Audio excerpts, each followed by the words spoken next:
अस्सलाम वालेकुम। आज का हमारा टॉपिक है कंसाइनमेंट अकाउंट का क्वेश्चन नंबर 6, न्यूमेरिकल नंबर 6 हम करेंगे।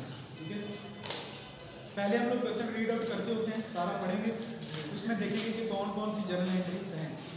और हमने काफ़ी अब प्रैक्टिस कर ली हुई है जर्नल एंट्रीज की, तो जर्नल एंट्रीज मैं आपको बताता जाऊँगा यहाँ से कौन कौन सी होनी है, अब कौन सी होनी है, अब कौन सी। लेकिन अब आपको भी गैस करना आना चाहिए, पता होना चाहिए कि कौन कौन सी जर्नल एंट्रीज है। एक दफ़ा सारा क्वेश्चन पढ़ेंगे, फिर दूसरी दफ़ा क्वेश्चन पढ़ेंगे जब, तो साथ साथ व्हाइट बोर्ड पे सॉल्व करेंगे। ठीक है, तो पहले हम लोग क्वेश्चन रीड आउट कर रहे हैं। इसमें ग्लोबल कंपनी है of Karachi, global company Karachi की है। इसने क्या किया है, सेंड, इन्होंने भेजे हैं 1000 केसेस, 1000 केसेस इन्होंने भेजे हैं of homeopathic medicine to Zahid and brothers. किसको भेजे हैं? जाहिद एंड ब्रदर्स को, ऑफ रावलपिंडी, जो कि रावलपिंडी में है, एट ₹200 पर केस। एक केस की कीमत कितनी है? 200 रुपये।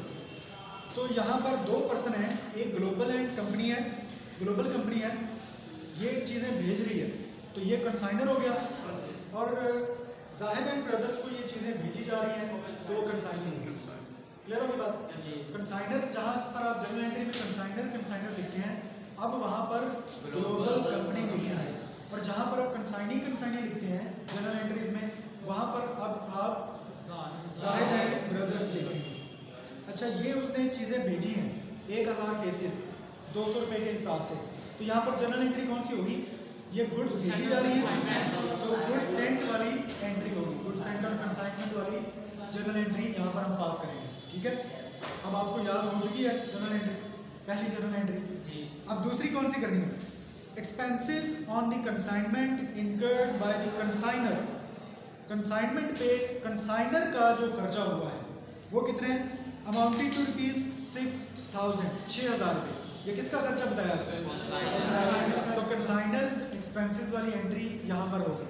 ठीक है, कंसाइनर्स एक्सपेंसेस याद आ रही है साथ साथ। उसके बाद कौन सी होगी? Zahid and brothers in Rawalpindi were working as del credere agents. ये जो जाहिद एंड ब्रदर है रावलपिंडी वाला, ये डेल क्रेडर एजेंट के तौर पे काम कर रहा है, यानी कि ये डेल क्रेडर कमीशन भी लेगा। ठीक है, लेकिन जब लेगा तब उसकी ट्रांजैक्शन करेंगे, अभी फिलहाल तो ये इन्फॉर्मेशन है जस्ट। उसके बाद है देयर कमीशन इज 5%, यानी कि ये तो सिंपल कमीशन है, और आगे सेमीकोलन लगा हुआ है और एक और कमीशन लिखा हुआ है, डेल क्रेडर कमीशन इज 7.5%, 7 सही 1/2%। ठीक है, 7.5% ये है, तो टोटल कितना कमीशन हो गया? 12.5%। 5% सिंपल है और 7.5% डेल क्रेडिट है, तो दोनों कमीशन को जमा कर लें। तो यहाँ पर एंट्री कौन सी होगी? कमीशन वाली एंट्री। अब कंसाइनी की बुक में कैसे होगी, कंसाइनर की बुक में कैसे होगी, ये दोनों एंट्री सब आपको याद होनी चाहिए। यहाँ पर कमीशन की एंट्री आ गई। उसके बाद एग्जैक्टली आफ्टर 6 मंथ्स, बिल्कुल 6 माह के बाद, पूरे 6 माह के बाद, an account sales. Account sale क्या होता है? एक अकाउंट सेल एक परफॉर्मा होता है। कौन बेचता है? कंसाइनी बेचता है। किसको? कंसाइनर को। Exactly after 6 months an account sale was received, एक अकाउंट सेल मौसूल हुआ by global company, global company को, गिविंग द फॉलोइंग इन्फॉर्मेशन। उसमें ये इन्फॉर्मेशन लिखी हुई थी।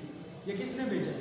कंसाइनी ने भेजा। अब उसके अंदर जितनी भी ट्रांजैक्शंस लिखी होंगी वो किसकी ट्रांजैक्शंस होंगी? वो कंसाइनी की होंगी। ठीक है, अब आगे क्या लिखा हुआ है? Number A, sale proceeds of 750 cases ₹300। 750 cases उसने बेच दिए हैं, और कितने में बेचे? 3 लाख रुपए में। अब कौन सी एंट्री होगी? सेल वाली। कौन सी एंट्री होगी? सेल। बी ट्रांजैक्शन है, stock of unsold goods in hand 250 cases. 250 cases अभी स्टॉक में उनके पास मौजूद है। कौन सी एंट्री होगी? क्लोजिंग स्टॉक या अनसोल्ड स्टॉक की एंट्री होगी। उसके बाद है सी transaction, consignee's expenses amounted to ₹2400। कौन सी एंट्री होगी? कंसाइनीज एक्सपेंसेस लिखा हुआ। डी ट्रांजैक्शन है, a bank draft for ₹100,000 was sent by Zahid brothers along with the account sales. वो जो अकाउंट सेल है परफॉर्मा, उसके साथ ही along with the account sale, मतलब अकाउंट सेल के साथ 1 लाख रुपए का bank draft Zahid and brothers ने भेजा है। तो ये एक कैश बैंक ड्राफ्ट भेजा जा रहा है। कौन भेज रहा है? कंसाइनी भेज रहा है। साथ ब्रदर्स किसको भेज रहा है? जैसे एडवांस रिसीव करता है कंसाइनर अपने कंसाइनी से, ये बिल्कुल सेम वैसी ही ट्रांजैक्शन होगी, लेकिन ये एक कैश पेमेंट की एंट्री है। सिंपल कैश दे रहा है कौन? कैश तो नहीं दे रहा, बैंक ड्राफ्ट दे रहा है कंसाइनी अपने कंसाइनी को, ठीक है। तो जो बंदा बैंक ड्राफ्ट दे रहा है उसके बैंक बैलेंस में कमी हो रही है, और जिसको वो वसूल हो रहा है उसके बैंक बैलेंस में इजाफा हो जाएगा। अमाउंट आपको बताई हुई है। सिंपल कैश रिसीव्ड की एंट्री कह रहे हैं, एडवांस की एंट्री कह रहे हैं, या ये दोनों एंट्री सेम होती हैं, कोई फर्क नहीं होता इसमें, ठीक है। जनरल एंट्री सेम होती है। बनाना क्या क्या आपने? You are asked to give the necessary entries in the books of the consignor to record the above transactions. In transactions को रिकॉर्ड करने के लिए सिर्फ कंसाइनर का जर्नल बनाना है, लेकिन हम लोग प्रैक्टिस के लिए दोनों जर्नल बनाएंगे, ठीक है। तो कंसाइनर का जर्नल पूरा नहीं होता जब तक प्रॉफिट वाली एंट्री ना हो। तो प्रॉफिट वाली एंट्री कैलकुलेट करने, प्रॉफिट की एंट्री पास करने के लिए उसकी अमाउंट कैलकुलेट करनी पड़ेगी, और उसकी अमाउंट कहाँ से आएगी? कंसाइनमेंट अकाउंट से। कंसाइनमेंट का अकाउंट बनाएंगे, वहाँ से पता चलेगा कि प्रॉफिट हुआ या लॉस हुआ। अगर प्रॉफिट होगा तो प्रॉफिट की एंट्री कर देंगे, लॉस होगा तो लॉस की एंट्री कर देंगे, ठीक है। एक अकाउंट भी हमें साथ बनाना पड़ेगा, ठीक है। और एक क्लोजिंग वाली एंट्री आपको याद है, क्लोजिंग वाली हम लोग एंट्री पास करते हैं, गुड्स एंड ऑन कंसाइनमेंट को हम क्लोज करते हैं। वो एंट्री क्वेश्चन में लिखी नहीं होती, लेकिन आपने वो एंट्री पास करनी होती है। तो उसकी क्लोजिंग किस अकाउंट में होती है? ट्रेडिंग अकाउंट है। अच्छा, अब दोबारा से इसको पढ़ते हैं और ट्रांजैक्शन को सॉल्व करते हैं जल्दी से। जर्नल जो है वो हम लोग दो अलग अलग ही बनाएंगे, सिर्फ यहाँ पर दो लाइन्स लगा लेंगे और समझेंगे कि यही दो जर्नल है, ठीक है। कंसाइनर का नाम क्या है? Global companies journal. ये हो गया कंसाइनर। कंसाइनी का नाम है जाहिद एंड ब्रदर्स जर्नल।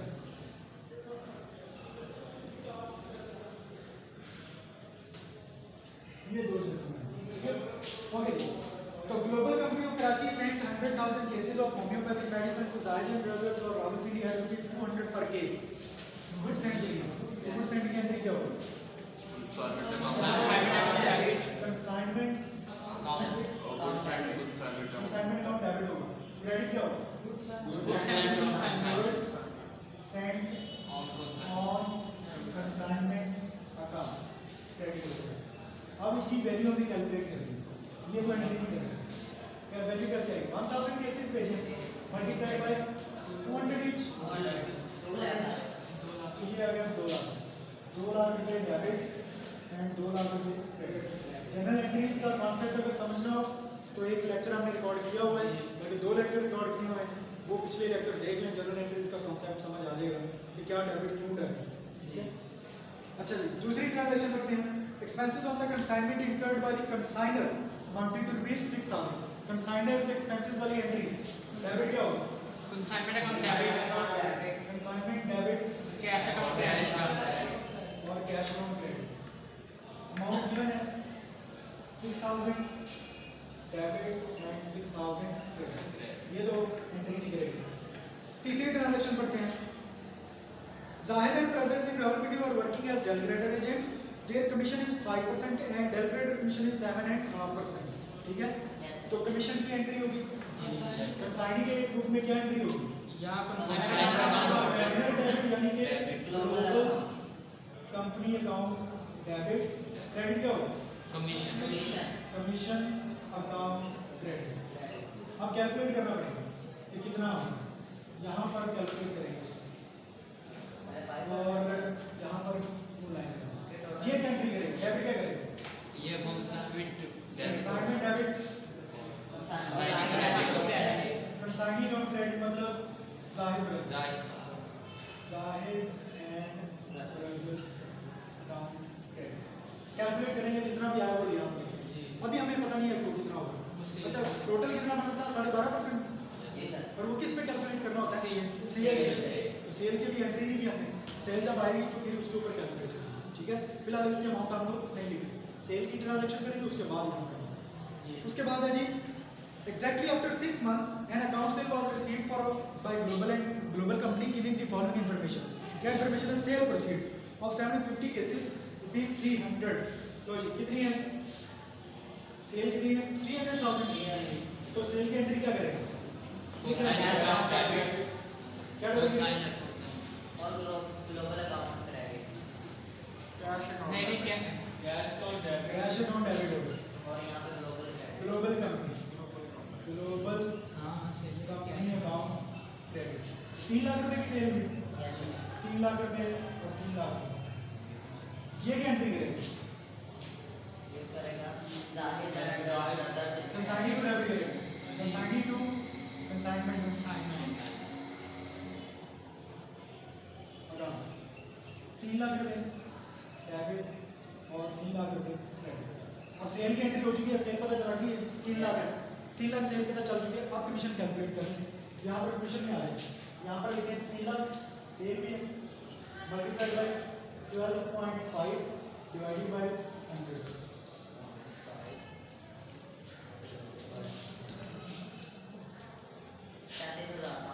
सैंतीस हजार 500 और 37,500. यहाँ पर भी लिखें 37,500 एंड 37,500. ठीक है. कमीशन की एंट्री होगी कंप्लीट.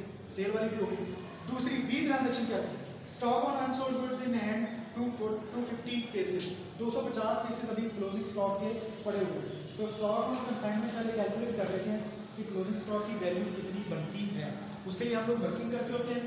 और वर्किंग नोट्स में यहाँ पर हम लोग लिखेंगे वर्किंग नोट्स और उसमें लिखेंगे W1 यानी कि वर्किंग नंबर 1 कॉस्ट ऑफ, इसको बोलते हैं cost of unsold stock. Closing stock जो है अनसोल्ड स्टॉक यानी कि अनसोल्ड का मतलब है जो भी चीज़ें बिकी नहीं, जो भी हाथ में मौजूद है. उसमें सबसे पहले क्या लिखे होते हैं? Cost of unsold cases. Unsold cases कितने हैं? 250 मल्टीप्लाइड बाय एक कितने का है? 200 रुपये का. वो हमने शुरू में लिखा था 200 रुपये का एक है. तो 250 मल्टीप्लाइड बाय 250 50 50,000. ठीक है. ये कॉस्ट आ गई. अब इसमें एक चीज हमने ऐड करनी होती है. वो क्या होती है? Proportion of direct expenses. याद है फार्मूला?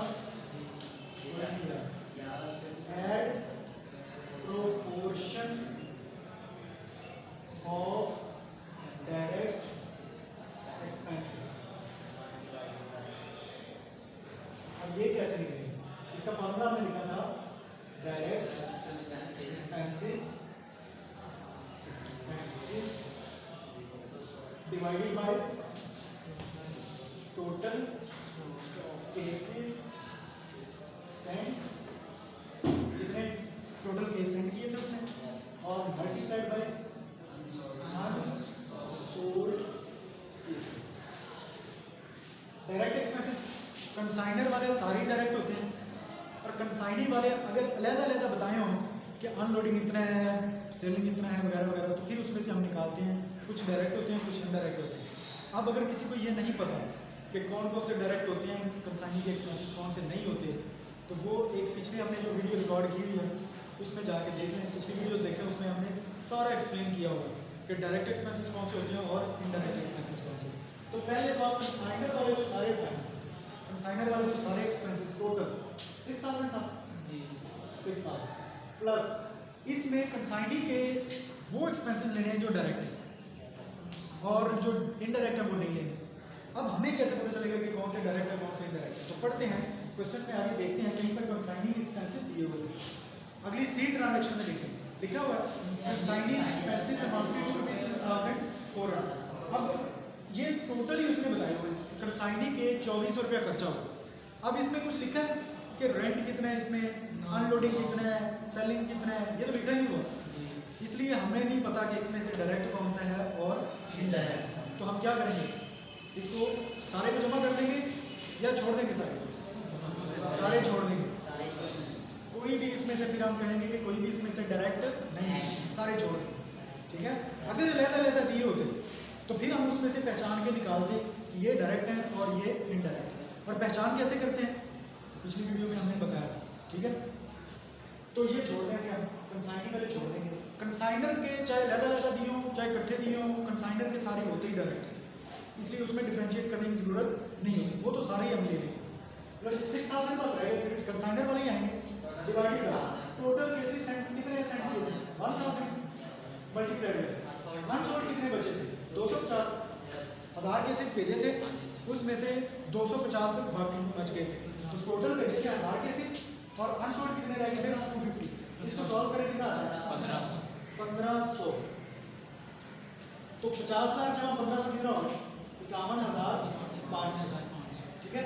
ये हो गया कॉस्ट ऑफ, ये है total unsold value of unsold stock, value of unsold cases,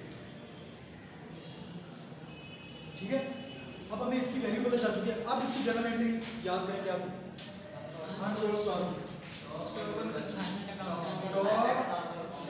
on consignment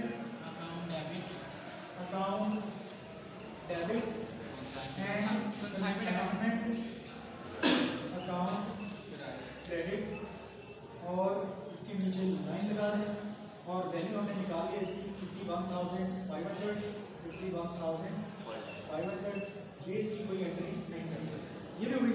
D होगी ट्रांजैक्शन। सी वाली क्या है, कंसाइनीज एक्सपेंसेस, जनरल एंट्री क्या है कंसाइनीज एक्सपेंसेस, क्या होगी इसमें, ये क्या करेगा, क्या करेगा कंसाइनर अकाउंट है, global company account debit, credit के कैश कितना है 2400। अच्छा, इसको ये कैसे रिकॉर्ड करेंगे, कंसाइनमेंट अकाउंट डेबिट और Sahil and brothers account credit, account debit और Sahil and brothers account credit 2400, 2400, okay. D point क्या है, डी ट्रांजैक्शन बैंक ड्राफ्ट भेजा था, इसने बैंक ड्राफ्ट भेजा है तो डेबिट क्या करेगा कंसाइनर यानी कि कैश, नहीं ग्लोबल अकाउंट डेबिट और कैश अकाउंट भेजा है बैंक अकाउंट क्रेडिट। अगर कैश भेजा होता तो कैश क्रेडिट करता, ये बैंक ड्राफ्ट उसने भेजा है, यहाँ bank account bank account debit और Sahil and brothers account credit, Sahil and brothers account credit कितनी अमाउंट 1 लाख, 1 लाख डेबिट, यहाँ पर 1 लाख क्रेडिट, इधर भी 1 लाख डेबिट और 1 लाख क्रेडिट, ये भी हो गया। अच्छा, और खत्म हो गई ट्रांजैक्शन। अब वो ट्रांजैक्शन पास करनी है, इसको पहले क्लोज करना होगा, ये क्रेडिट है, ये डेबिट डेबिट है, इसको डेबिट करना है कंसाइनमेंट अकाउंट डेबिट और trading account debit on consignment account debit, और किस में करते हैं ट्रेडिंग अकाउंट, इसकी क्लोजिंग होती है ट्रेडिंग अकाउंट क्रेडिट, और वैल्यू वही आ जाएगी जो यहाँ पर थी 2 लाख, यहाँ पर भी ये उसकी कोई एंट्री पास नहीं है। अब रह गया मसला प्रॉफिट या लॉस, प्रॉफिट हुआ कि लॉस हुआ, अगर प्रॉफिट होगा तो ये एंट्री करेगा प्रॉफिट की, और अगर लॉस हुआ तो एंट्री करेगा लॉस, वो कहाँ से पता चलेगा, उसके लिए बनाना पड़ेगा कंसाइनमेंट अकाउंट, ये छोटा सा एक टी अकाउंट बना देता है, टी अकाउंट ऊपर क्या देंगे कंसाइनमेंट अकाउंट, ये क्रेडिट साइड होगी और ये इसकी debit side. Consignment account consignor की बुक में लिखा होता है, यहाँ पर कोई कंसाइनमेंट अकाउंट नहीं लिखा होता, ठीक है। ये प्रॉफिट या लॉस ये मालूम करता है, ये नहीं मालूम करता, इसको प्रॉफिट या लॉस होता है, तो इसलिए इसकी जनरल में देखें, पहली जनरल एंट्री में कंसाइनमेंट डेबिट हो रहा है 2 लाख रुपए से, डेबिट साइड में लिखेंगे 2 लाख, और रेफरेंस लिखेंगे गुड्स ऑन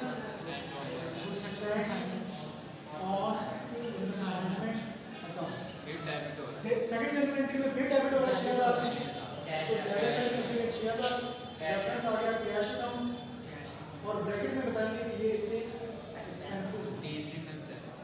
तीसरी जनरल एंट्री में कंसाइनमेंट फिर डेबिट हो रहा है 37,500 से, अब इसका रेफरेंस है जाहिद एंड ब्रदर्स और ब्रैकेट में बताएंगे कि ये उसके एक्सपेंसेस की कमीशन कमीशन है सर।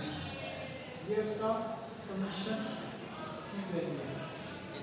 चौथी जर्नल एंट्री में कंसाइनमेंट क्रेडिट हो रहा है 3 लाख से, तो वैल्यू क्रेडिट साइड पे लिखेंगे 3 लाख। रेफरेंस इसका जाहिद एंड ब्रदर्स अकाउंट और ब्रैकेट में बताएंगे कि ये सेल्स वाली वैल्यू। पांचवी जर्नल एंट्री में कंसाइनमेंट फिर क्रेडिट हो रहा है 51,500 से और रेफरेंस है इसका स्टॉक ऑन कंसाइनमेंट और इसका ब्रैकेट में कुछ भी लिखने की जरूरत नहीं। छठी जर्नल एंट्री में कंसाइनमेंट फिर डेबिट हो रहा है 2400 से, इसका रेफरेंस है जाहिद एंड ब्रदर्स और ये वैल्यू किस चीज़ की है, ये इसके एक्सपेंसेस थे जाहिद एंड ब्रदर्स के। अच्छा जी, उसके बाद इसमें कंसाइनमेंट नहीं है, इसमें भी कंसाइनमेंट है, खत्म हो गए। अब ये डेबिट साइड है, ये जो एक्सपेंसेस वाली है और क्रेडिट साइड रेवेन्यूज है।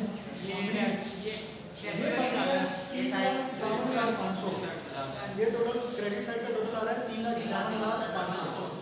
डेबिट साइड का टोटल आएगा 2,37,000 और 2,45,000 ये कम है, ये कम आएगा, ठीक है। तो जो टोटल ज्यादा होता है वही दोनों साइड पे लेके जाते हैं। आखिरी ज्यादा है, एक्सपेंसेस कम है, तो प्रॉफिट होगा।